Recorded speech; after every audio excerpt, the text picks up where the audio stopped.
Popularity. What is it made of? How does a person get to be popular with lots of people and have a few close friends, too? Let's watch and see what makes people like one person and not another. Hey, Jerry, there's that new girl in our math class. Oh, yes. Her name's Carolyn Ames. She's a swell kid. Why? Do you know her? Not very well. I wish I did. I don't know what it is, but there's something about her you like. Well, she always looks nice to start with. Yeah, especially when you compare her with some of the weird characters in this place. Yoo-hoo! Ginny thinks that she has the key to popularity, parking in cars with the boys at night. When Jerry brags about taking Ginny out, he learns that she dates all the boys, and he feels less important. What about Ginny? Does that make her really popular? Do the boys and girls like her? Is she welcome to join this group? Hi, Betty, Ellie. You can rest your tray here, Ginny, for a minute. Thanks. Say, Wally, how's the play coming along? Oh, okay, Jenny. Here, Jenny. No, Thanks, girls Jerry. who park in cars are not really popular. Not even with the boys they park with. Not when they meet at school or elsewhere. Nothing like being Miss Popularity. Yeah. Meow, meow. Okay, Ellie. Now there's a girl that'd really get my vote. Let's ask her over, huh? Okay. Yeah, go ahead, Ellie. Why not? Now, why do they invite Carolyn to join their group when Ginny wasn't welcome? Is it because they like the way she looks and dresses? Because she seems as interested in girls as in boys? Because they've heard no scandal about her? I guess you know everybody, don't you, Carolyn? Hi. Well, I've seen you around. Betty Richards, Carolyn Ames. Betty's the lead in our class play. Oh, yes. I looked in on it so yesterday. We're all in on it in one way or another. I'm on the costume committee. And Jerry and I are stagehands. Two among a dozen or so.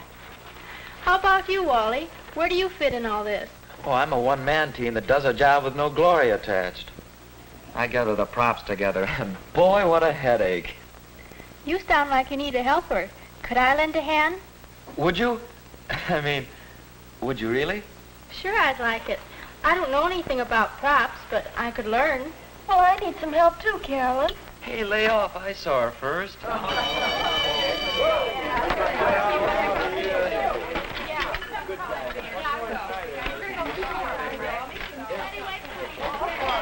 Say, we ought to get together and talk over those props a little. Could you meet me backstage at 3:15? Oh, that'd be fine, Wally. See you at rehearsal. I think maybe I'll take Carolyn to the dance Saturday night. Well, better go ahead and ask her if we could work out a double date. Saturday's soon enough.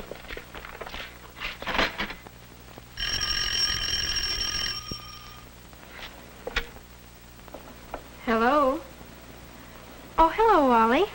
I was wondering if you'd like to go to the Strand to see a movie Saturday night, and then go over to Teen Town, maybe. Well, yes, Or if you'd rather go with the gang on a skating party and weenie roast. We'd have to leave earlier for that, though. But we get home at a decent time. Oh, the skating sounds like loads of fun. Wally has used a lot of common sense in putting the invitation this way.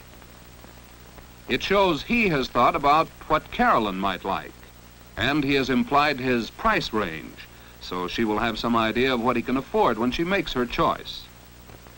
Carolyn likes it better this way, too. It's doing the girl no favor to leave it entirely up to her. It puts her on a spot. All right, Wally. On Saturday at 5 then. Bye. Well, that phone call didn't go on for hours. A pretty sensible attitude toward telephone conversations. Carolyn keeps a date calendar. Not a bad idea. She'll never have the embarrassment of forgetting a date or of being ready an hour too late. That's a good note to write yourself any night, but especially when you're getting ready for a date. There, you too can do a manicure, Ellie. I might even know what to wear it with tonight if I only knew if Bill's dug up transportation to the dance. You sure he knew to phone you here at my house? I told him 3 times. I'll have to be getting home to dinner pretty soon. take my advice. Think twice before you start going steady. Don't you ever go out with anyone else at all? Nope. Well, don't you ever want to? On nights like this, I do. I never know what he's planned. He just says, "Will you decide, Ellie?" I should think you'd run out of ideas. Well, I'm getting to that point.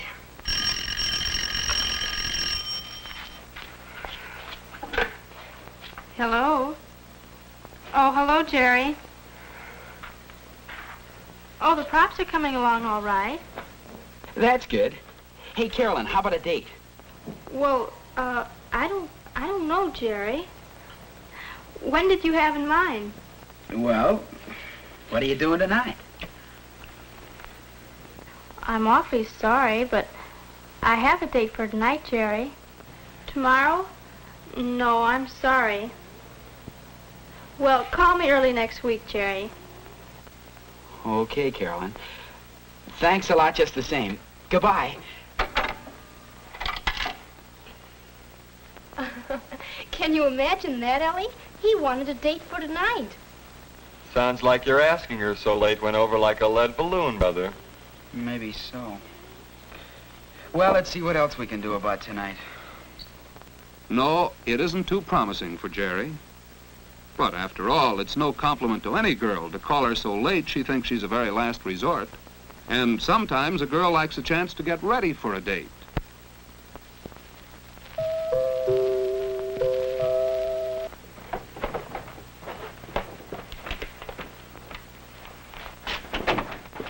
Hello, Wally. Come on in. Hello yourself.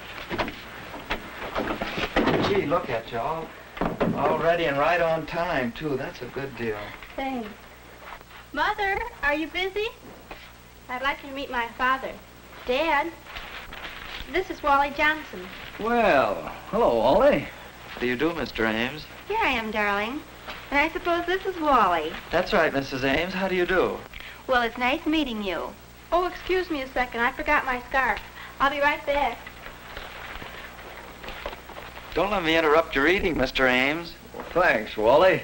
I was just looking into the world of events before we go to dinner. I tricked him into taking me out tonight. I understand you're having a little trouble with the props for the play. Oh, not too many now. Much as I hate to admit it, though, Carolyn has hunted down a lot of things that we couldn't find anyplace. Here I am, all set. Oh, Carolyn, I made some brownies today. Maybe you and Wally would like some when you get back. There's some milk in the icebox, too, isn't there? How does that sound? Gee, that sounds good. We'll take you up on it, Mrs. Ames. Thanks. Carolyn and her mother have found one way a girl can repay a boy for entertaining her. A bite to eat at her house will save him money. Perhaps they'll bring another couple home with them. That would be fun. Folks know when we'll be home? We'll be home before 11, Mother. Wally and Carolyn are saved the embarrassment of the argument about coming in at night. That was settled before Wally arrived. The hour was decided after considering such things as where Carolyn and Wally are going on their date, whether tomorrow is a school day, and how many dates she has had recently. Do you have your key, dear? The family knows Carolyn will stick to her word. All right. Have fun, you two. I'll take good care of her, Mrs. Ames. Bye. Bye. Goodbye. Goodbye. Wally felt at ease with Carolyn's parents and will be eager to return to her home. They liked him, too. He is proud to be with Carolyn because she looks well, is friendly with everyone, and is considerate of their feelings.